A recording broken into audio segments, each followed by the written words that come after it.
Là maintenant, c'est à nous de corriger. Et maintenant, on a corrigé. Transition va la guerre, notre mouvement à Dama, avant notre Dama, notre Doré, à Kataki, c'est mon transition. Comment aller à Chère population de la Confédération des États du Sahel, c'est avec un profond sentiment de responsabilité et de fraternité que je m'adresse à vous.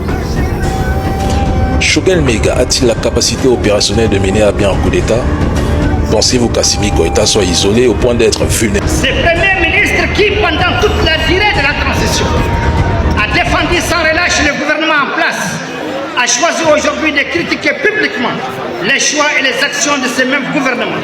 Il dénonce aujourd'hui la situation politique interne et les manquements dans la gestion des engagements internationaux, alors même qu'il affirmait il y a encore peu que le chronogramme imposait de la patience et de la rigueur. Quelle incohérence! La question qui s'impose alors est légitime. Comment un homme d'État, le Premier ministre de la Transition, peut-il se permettre un tel revirement au moment même où la nation a besoin de chaque compétence? Le colonel Assimi Goïta, le président du Comité national pour le salut du peuple. Ah, les Maliens doivent faire attention. Le premier ennemi de la transition malienne, c'est le Premier ministre. Mais en 2022, pourquoi c'est... Puisque le gouvernement actuellement, le président Assimi Goïta dirige déjà le pays, c'est pas encore le problème là-bas. Il dirige déjà le pays, les marches, tout ça là, c'est pour qu'il prenne les pouvoirs. On va dire que non. Les gens demandent sa démission. Moi, je suis sûr que lui, il n'a plus peur de démissionner. Vous voyez aussi ce qu'il a fait déjà là. Je crois qu'il n'a plus envie de rester dans cette tangente ou bien dans ces gouvernements là ou bien dans tout ce qui se passe là. Je pense que c'est pour cela que le Premier ministre a fait cette sortie là. Donc, si il voulait arrêter ou bien il voulait pas penser ou bien il voulait encore son poste des premiers ministres l'inquiéter, c'est pas, il pensait, je crois que si moi j'ai compris cette réaction, c'est qu'il pense que non, il ne jouait plus un rôle, il ne participait même plus, il n'était pas là-bas pour, ça dit il n'apportait même plus quelque chose, il n'était même plus important, il n'était même plus utile dans le gouvernement, selon ce que moi je comprends, selon même mes analyses. Et si c'est comme ça, le mieux c'est qu'il vienne vous informer que là, ce qui se passe, les décisions qui se passent, sachez que même si ça pète ou bien si ça se passe mal, je ne fais plus partie, je ne suis pas consulté, je ne débat plus, vous voyez non. Donc je pense que c'est ce qu'il est venu pour faire. Et là, cherchons à connaître les problèmes encore. Je dis que je ne suis pas en train de prendre position dans cette histoire, mais cherchons à connaître les problèmes avant de décider, avant de s'aventurer, avant d'attaquer, avant de faire tout ce qu'il y a. Chers frères et sœurs panafricanistes, il faut une bonne éducation pour tout le monde. Tout le monde a une bonne éducation déjà depuis sa maison en Afrique.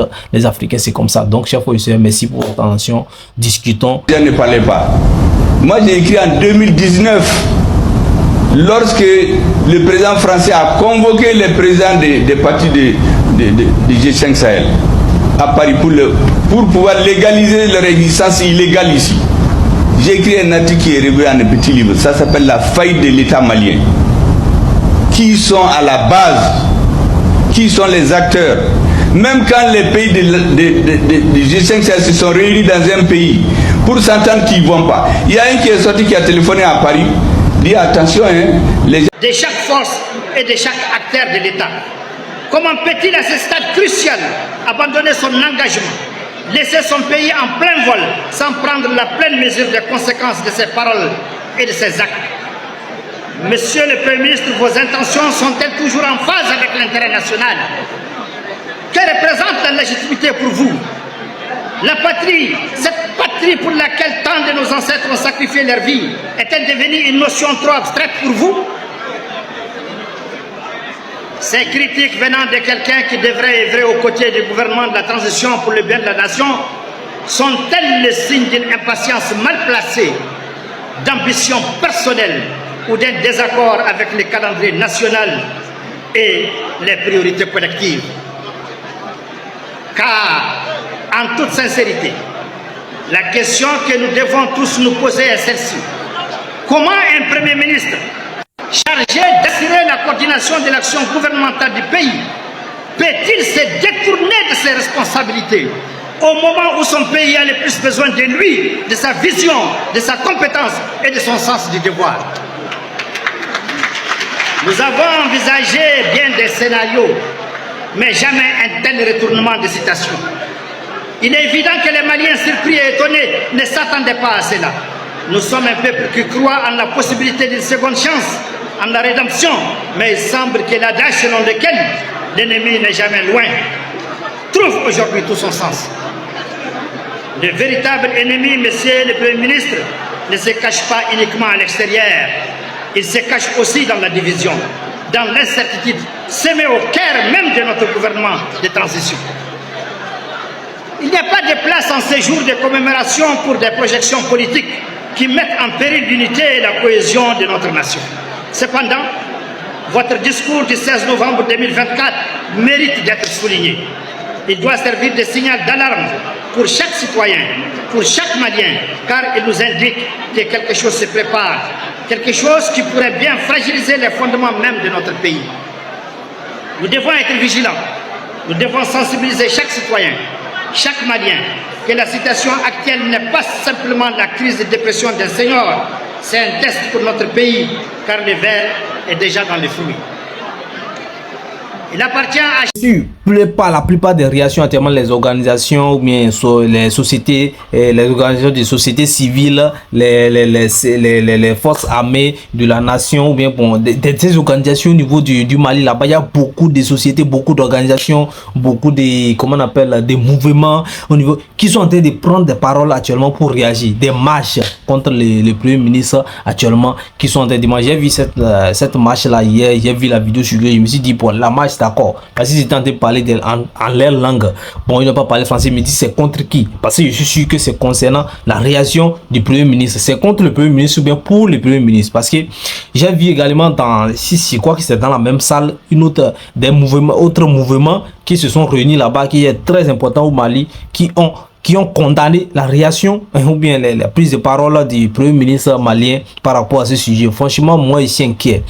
Alors, nous entendons vivement la réaction des autres pays, que ce soit le Mali, le Burkina Faso, le Niger, également parce qu'ils font partie de la même, de la confédération des pays de l'AES, qui est bien sûr les pays d'Israël, qui est bien sûr l'AES, chef et soeur, parce que ça les concerne. Aujourd'hui, les peuples là sont devenus les mêmes frontières, les mêmes réalités, les mêmes conflits, la même économique, les mêmes ressources. Tout ça, ça les concerne tous.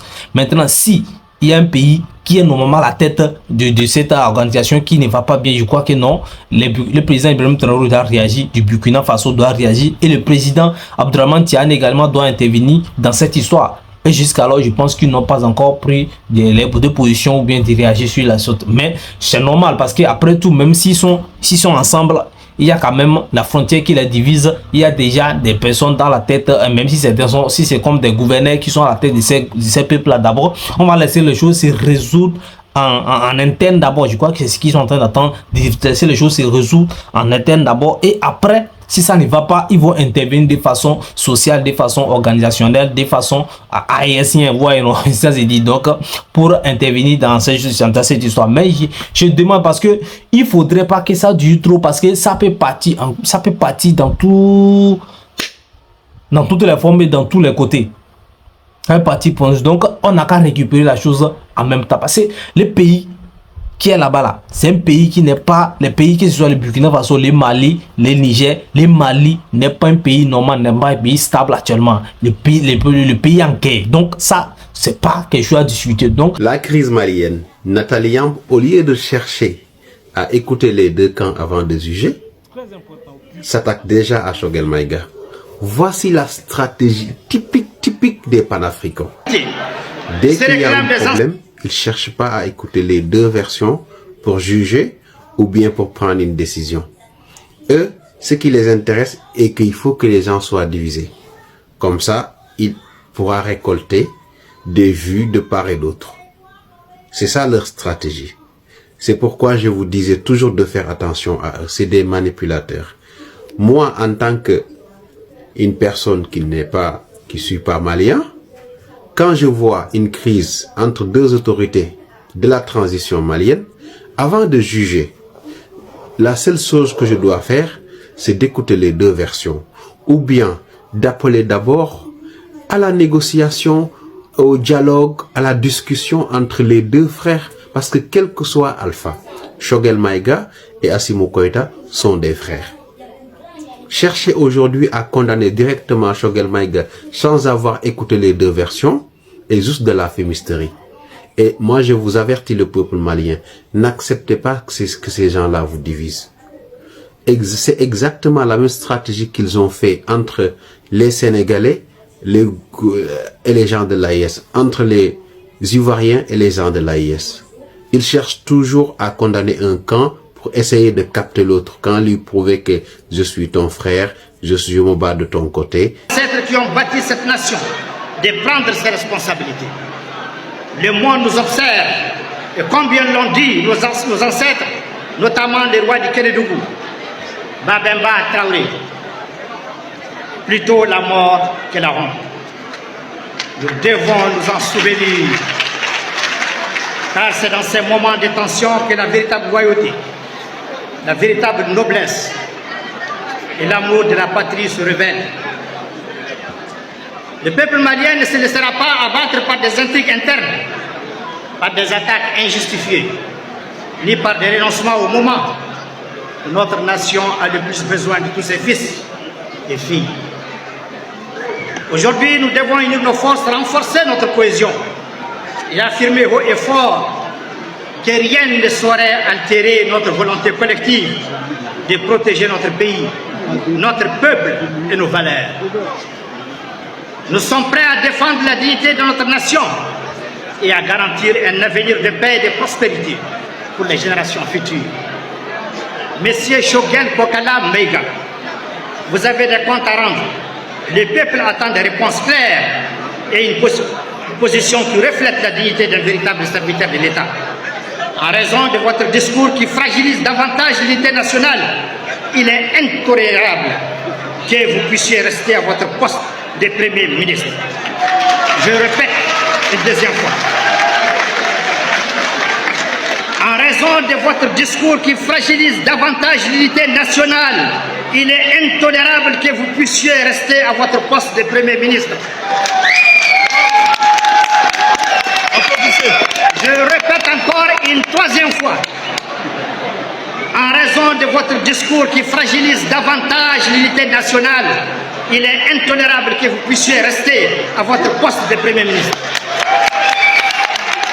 Ce n'est pas le moment de tergiverser, ni de semer la discorde. C'est le moment d'agir pour la nation, pour la patrie, pour l'honneur du Mali. S'il y a des tensions comme ça qui vont monter encore, alimenter les choses, je crois que les ennemis, vous voyez, non, les terreaux vont profiter de cette histoire si ils veulent cette histoire-là, ça concerne tout le monde, même les militaires qui sont au front, ça les concerne. Ça va démoraliser certaines personnes, d'autres ne sont pas stables, ça va les déconcentrer aussi parce qu'ils ont besoin d'être concentrés pour défendre la nation. S'ils sont déconcentrés, les terreaux peuvent profiter de la situation pour intégrer, pour essayer d'organiser quelque chose, une opération qui va vraiment toucher la population, bien la toucher les Maliens. Et c'est pas ça, les Maliens n'ont pas besoin de ça aussi. Mais est-ce que le Premier ministre n'a pas raison de donner ça ou bien de donner, d'avouer ce qu'il cache dans son cœur, ou bien de parler à sa population, de dire ce qu'il y a, ce qui ne va pas dans l'organisation? Est-ce qu'il a tort de le faire? Est-ce que c'est le bon moment? Les gens disent qu'il devait laisser, il devait être patient. Est-ce qu'il n'a pas été assez patient? Est-ce que c'est vraiment lui le fautif?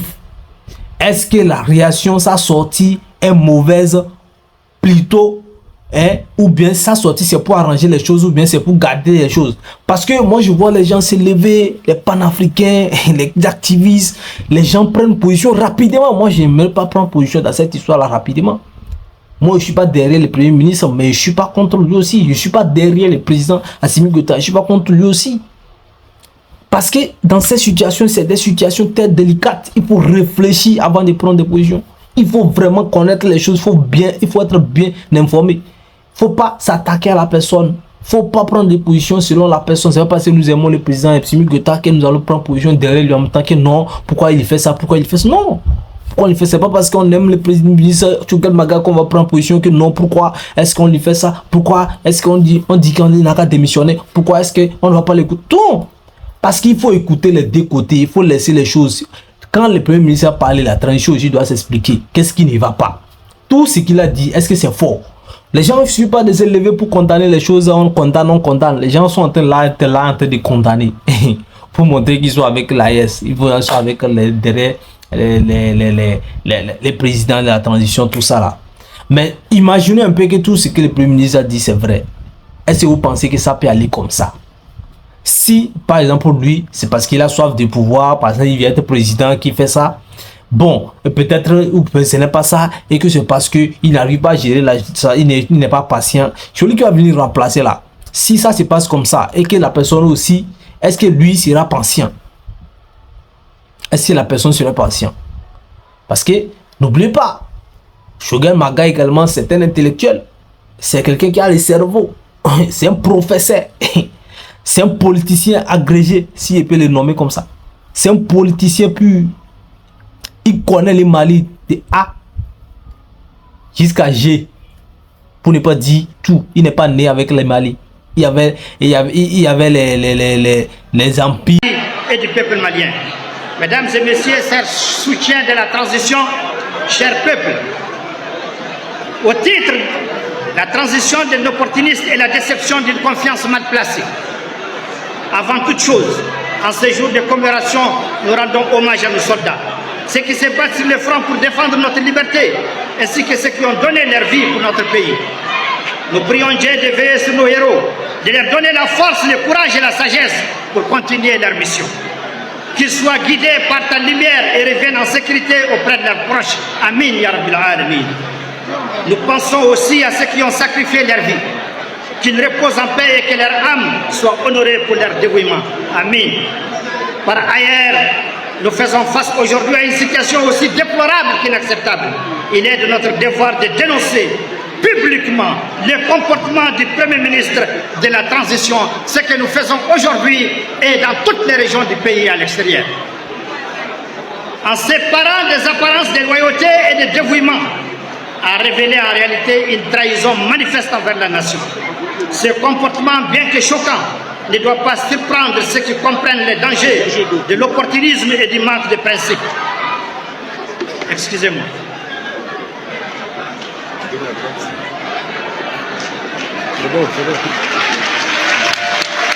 Applaudissez. Merci. Les présidents de la transition... Ou bien les empirés avant lui aussi. Donc, il connaît l'histoire du Mali. Il sait, il connaît les coins. Vous voyez, pensez que non, lui va se lever comme ça pour donner des trucs, pour dire des choses sans savoir les conséquences, sans préparer, sans s'attendre au point, sans prévoir la réaction des gens. Vous pensez que non, lui, il s'est levé, il a dit ça, comme ça, dans un pays qui n'est pas stable, qui est enquête, comme ça, pour dire comme non, comme ça, et puis il ne s'attendait pas à ce qui se passe actuellement. Parce que les gens, j'ai l'impression que les gens réagissent maintenant pour essayer de les déstabiliser, ou bien de les contrer, ou bien de l'affaiblir. Non, moi je m'inquiète parce que lui aussi, il a une population derrière lui, lui aussi, il a des compatriotes derrière lui. Il a une audience, il y a des gens qui sont derrière lui. Donc, si au lieu de s'asseoir et discuter et que les gens veulent le contrer, veulent dire aux gens là, mais il a dirigé le pays, il a dirigé un gouvernement, il a traité, il connaît les problèmes, il connaît la solution, il connaît beaucoup de choses. Et c'est comme ça le président Assimi Goïta aussi connaît, il maîtrise, il a la tête. Mais n'oubliez pas, c'est le numéro 2 du pays.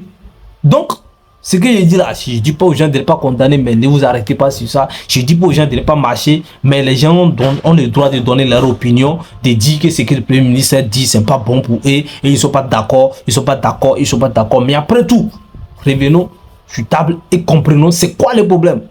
Parce que c'est ça le problème en Afrique souvent aussi. On se jette sur le problème, tout le monde prend des positions, tout le monde dit non, c'est pas bon, malgré ça, hein, c'est une famille, on ne peut pas faire ça. Non.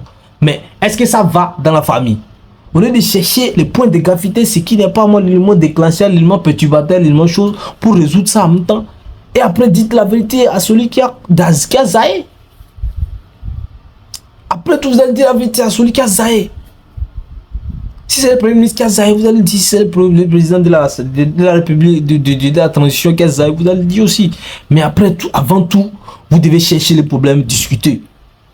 quelqu'un qui dirigeait le pays, qui fait partie, qu'on l'a nommé, qui fait partie du gouvernement, qui se lève un jour comme ça et qui fait ça, c'est que vous devez aussi savoir que non, malgré tout, non, la gens dit, vous entendez le discours de certaines personnalités au niveau du Mali là-bas aujourd'hui qui dit non, pendant que le pays a besoin des bras valides, des personnes dignes, des personnes des compétents, il ne faudrait pas que le président ministre, une personnalité comme ça, prenne ses positions, fait tout ça là. Non.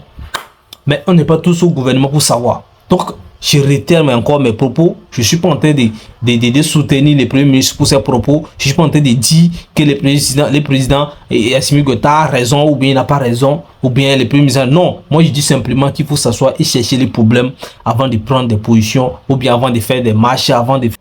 A commis le rêve de croire que Choguel Maïga incarnerait les valeurs et les engagements attendus pour Interpost. Il lui a accordé sa confiance, allant même jusqu'à le maintenir en fonction, malgré ses problèmes de santé, pensant qu'il serait à la hauteur. Il a également choisi Choguel Maïga car, dans le contexte actuel, il semblait être le moins pire parmi les options offertes par le paysage politique de notre pays. Mais la réalité a été bien différente. Loin de répondre aux exigences de son rôle, il a trahi la confiance qui lui avait été accordée et a fait preuve d'un comportement indigne de son statut. En voyant son action du 16 novembre 2024, on ne peut s'empêcher de se demander. Puisque le gouvernement actuellement, le président Assimi Goïta dirige déjà le pays, c'est pas encore le problème là-bas. Il dirige déjà le pays, les marches, tout ça là, c'est pour qu'il prenne les pouvoirs, on va dire que non. Les gens demandent sa démission. Moi, je suis que lui, il n'a plus peur de démissionner.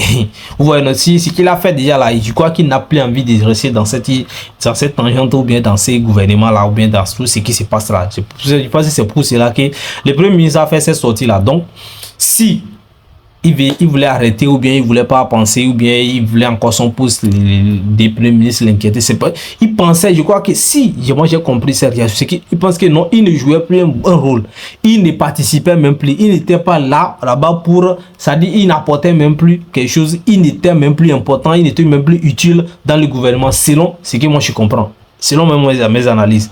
Et si c'est comme ça, le mieux c'est qu'il vienne vous informer que là, ce qui se passe, les décisions qui se passent, sachez que même si ça pète ou bien si ça se passe mal, je ne fais plus partie. Je ne suis pas consulté. Je ne débat plus. Vous voyez, non? Donc, je pense que c'est ce qu'il est venu pour faire. Et là, cherchons à connaître les problèmes encore. Je dis que je ne suis pas en train de prendre position dans cette histoire, mais cherchons à connaître les problèmes avant de décider, avant de s'aventurer, avant d'attaquer, avant de faire tout ce qu'il y a. Chers frères et sœurs panafricanistes, il faut une bonne éducation pour tout le monde. Tout le monde a une bonne éducation déjà depuis sa maison en Afrique. Les Africains, c'est comme ça. Donc, chers frères et sœurs, merci pour votre attention. Discutons.